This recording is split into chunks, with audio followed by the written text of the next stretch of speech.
حي على الفلاح.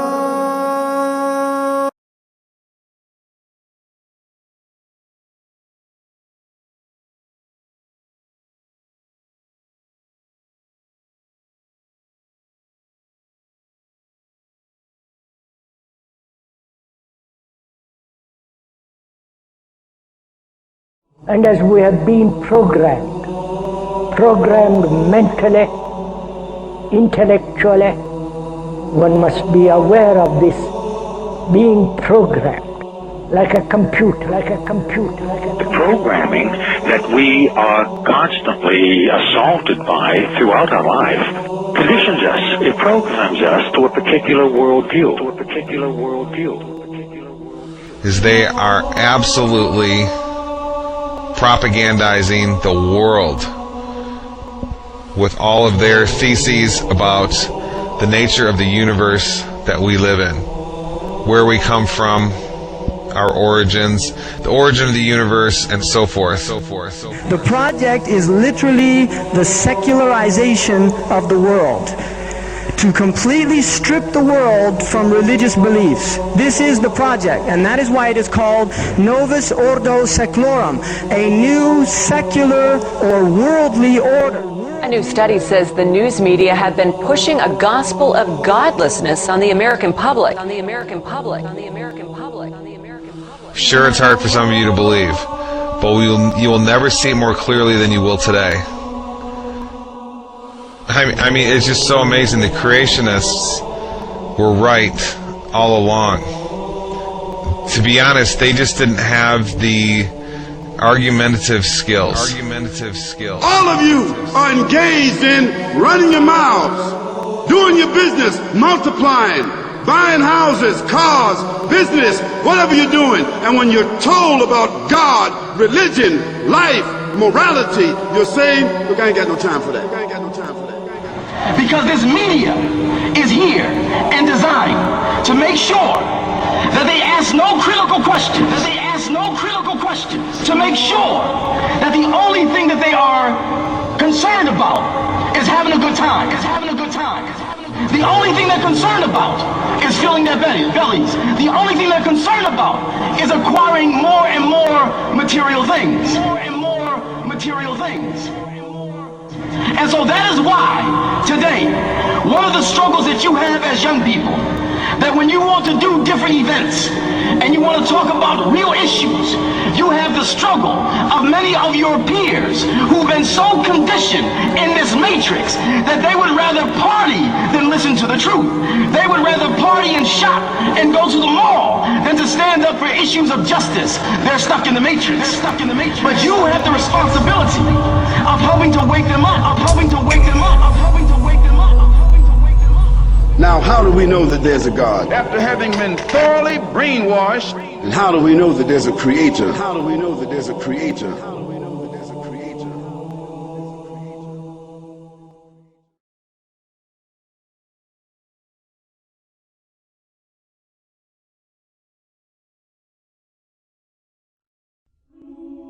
About 15 billion years ago, there were no stars in the sky. There wasn't even a sky. All that existed was the primordial fireball.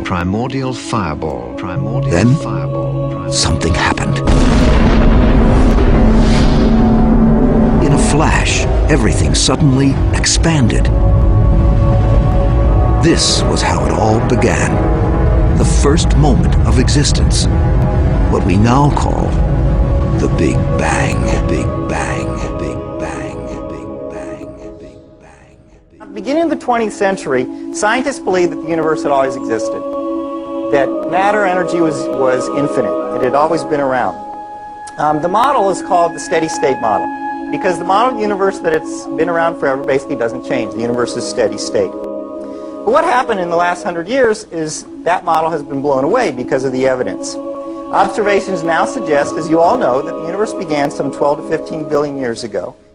The first evidence that the universe had a beginning is the expanding universe. Researchers wanted to believe in a universe that always was and always will be, eternal.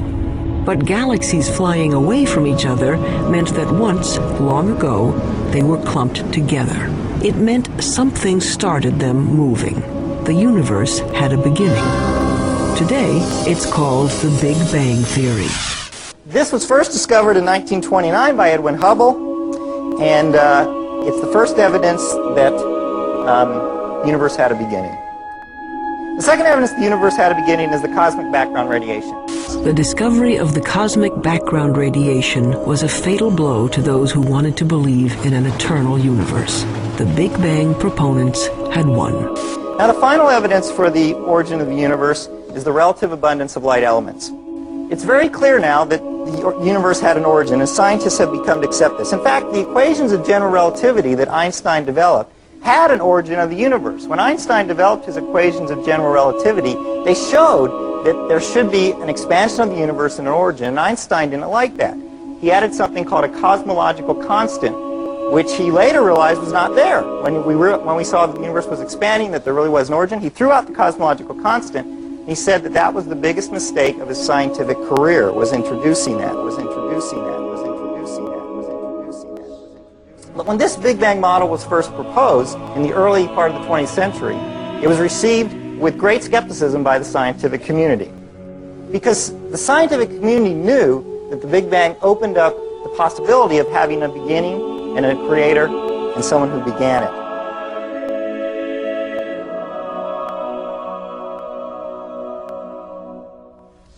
Have you ever asked yourself where the universe came from?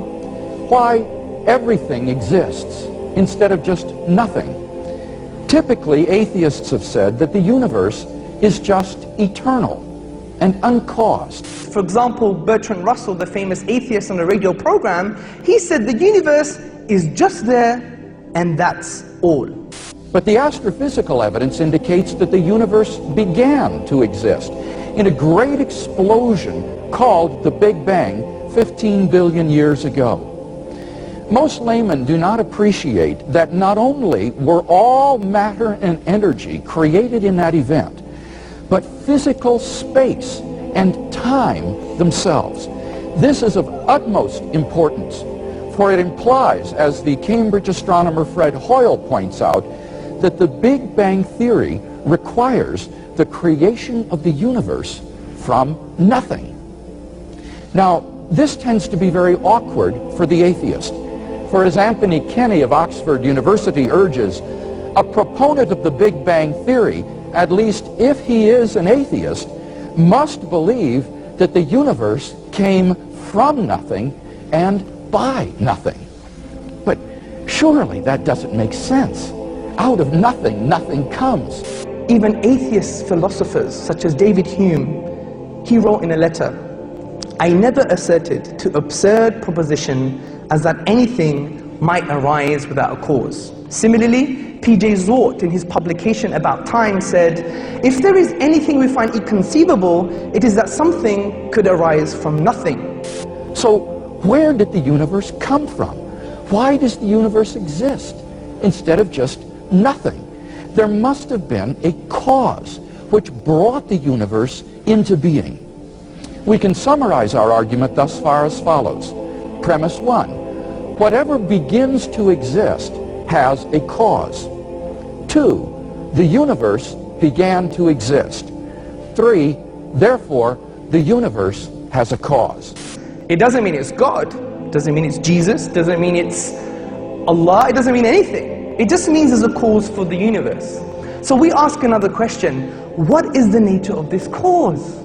And the nature of this cause, upon conceptual analysis, which means critical thinking about this cause, we come to some startling conclusions.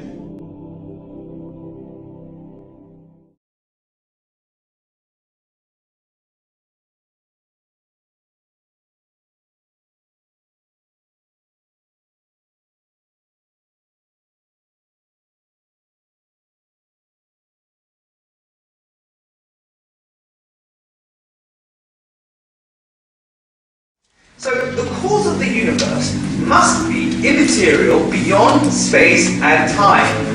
Beyond space and time. Now there are only two things that can fit in this category. The first, abstract objects, and the second, an embodied mind. So we're faced with two worldviews. One starts in the beginning with mass energy, the particles, and everything is derivative, including information. The other says the exact opposite.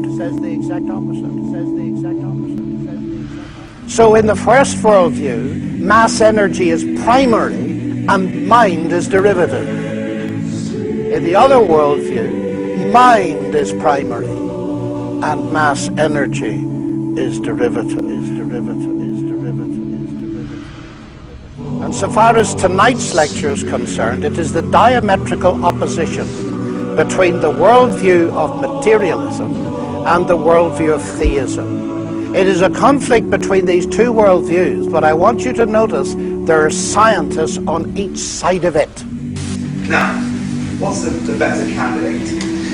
Now, abstract objects, the problem with these abstract objects is they're causally effete. They can't cause anything. Like, for example, the number 1 can't cause anything. The simple law of arithmetic, 1 + 1 = 2, never brought anything into being. I wish it did. It never has put any money into my bank account. If I put £1,000 into the bank today and later another £1,000, the laws of arithmetic will rationally explain how it is that I now have £2,000 in the bank. But if I never put any money into the bank myself and simply leave it to the laws of arithmetic to bring money into being, I shall be permanently bankrupt.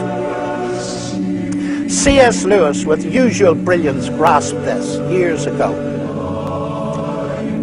The laws of nature produce no events. They state the pattern to which every event, if only it can be induced to happen, must conform. Just as the rules of arithmetic state the pattern to which all transactions with money must conform, if only you can get a hold of any money.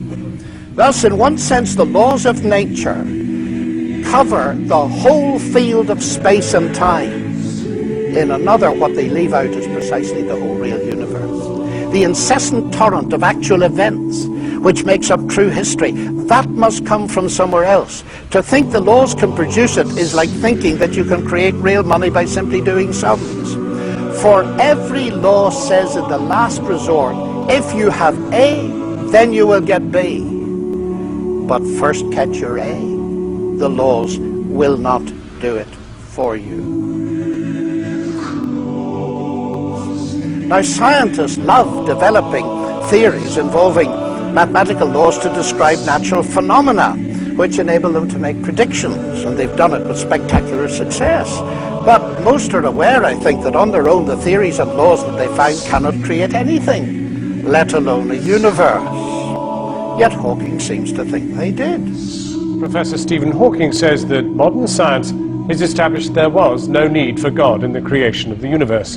In a new book, Hawking suggests that a theoretical framework known as M-theory can explain how the Big Bang was an inevitable consequence of the laws of physics. According to him, it is the laws of physics, not the will of God, that provide the real explanation as to how the universe came into being. The Big Bang, he argues, was the inevitable consequence of these laws. I quote, "Because there is a law such as gravity, the universe can and will create itself from nothing." Now, a supernatural being, or God, is an agent who does something.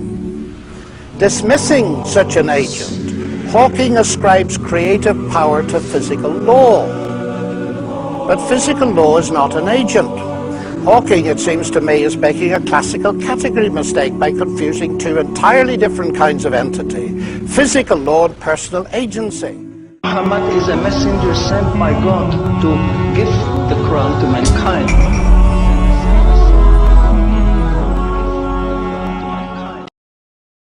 Illallahu illallah, Allahu Allah Allah. Illallahu illallah, Allahu Allah Allah. Illallah.